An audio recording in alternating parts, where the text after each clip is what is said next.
You already know many of the things you should be doing. You understand your patterns. You can explain in clear language why certain habits don't help you and why other choices would probably make things easier. And yet, the behavior stays the same. Not always, but often enough that it becomes confusing. This video is not about discipline, motivation, or willpower.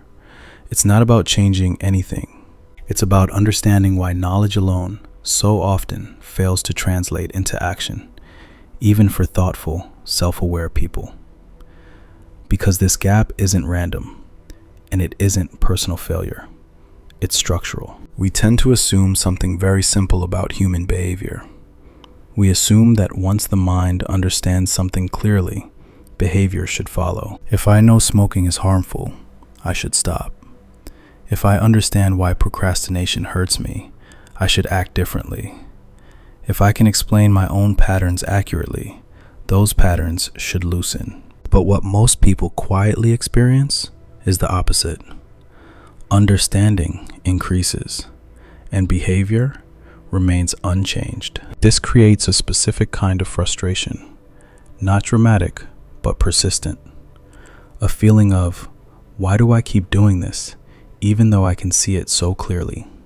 The confusion comes from a mistaken assumption that understanding is the system that drives behavior. It isn't. Human behavior doesn't run on explanation.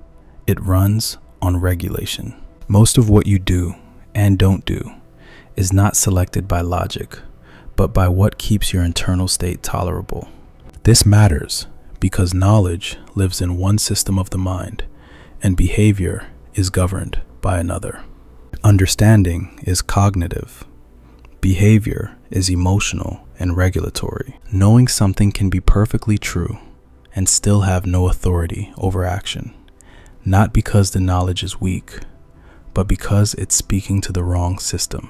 Think about moments when behavior does change naturally, not because you forced it, not because someone motivated you, but because something no longer felt sustainable. The change didn't come from new information. It came from a shift in what your system could tolerate. This is how behavior actually moves, through changes in felt safety, familiarity, and internal load. Knowledge alone doesn't alter those conditions. A useful way to see this is to separate three layers that often get blurred together. There's what you understand, there's what you feel, and there's what you can tolerate without distress. Behavior aligns with the third one. You may understand that a conversation is necessary, but if it activates anxiety, avoidance will win. You may know a habit isn't serving you, but if it provides predictability or relief, it will remain. Behavior is not optimized for correctness. It is optimized for emotional continuity. This isn't a flaw. It's a feature of how nervous systems work. Another reason knowing better doesn't change behavior is familiarity. The mind prefers what is familiar over what is beneficial. Even uncomfortable patterns can feel safer than unfamiliar alternatives. This is why people stay in loops they can explain perfectly. The loop is known. The alternative is uncertain. Uncertainty requires regulation. Familiarity requires less energy. Knowledge does not remove uncertainty. It only names it. So the system stays where it knows how to function, even if that functioning is imperfect. There is also a quieter factor that often goes unnoticed. Identity consistency. We don't behave only to achieve outcomes. We behave to remain coherent to ourselves.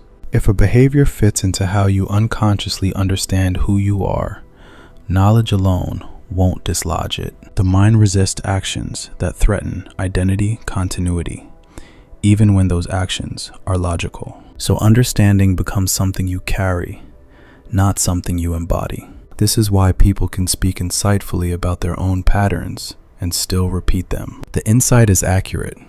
It's just not in control. Another common misunderstanding is expecting clarity to create energy. But clarity doesn't generate movement. Regulation does. You can see something clearly and still not have the internal bandwidth to act on it. Mental clarity and nervous system capacity are separate variables.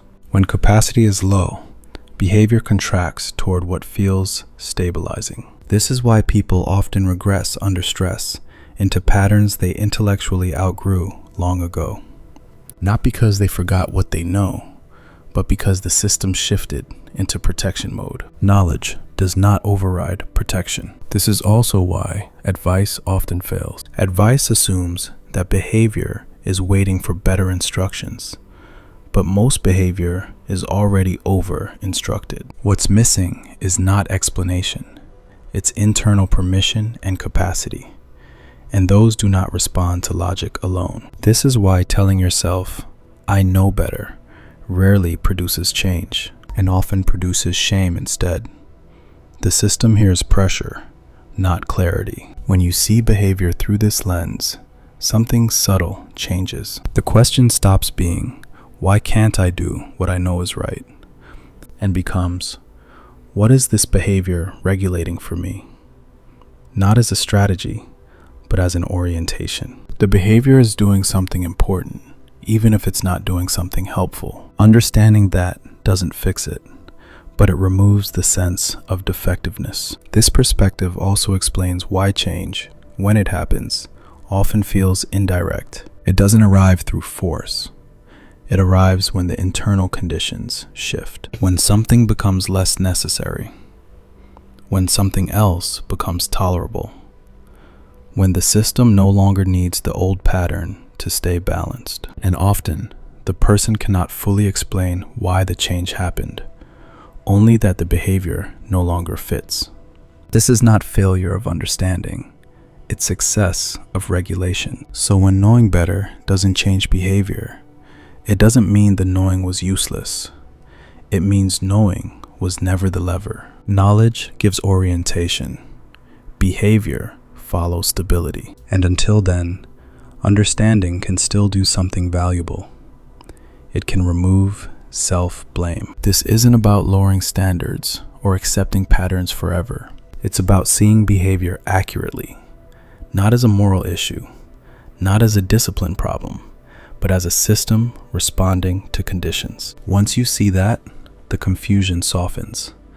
The gap between knowing and doing stops feeling like a personal failure and starts feeling like something intelligible, something human. And often, that clarity alone doesn't change behavior, but it does change the relationship you have with it. And that shift, quiet, non-dramatic, unforced, is usually where real movement begins. Not as a command, not as a goal, but as understanding settling into place.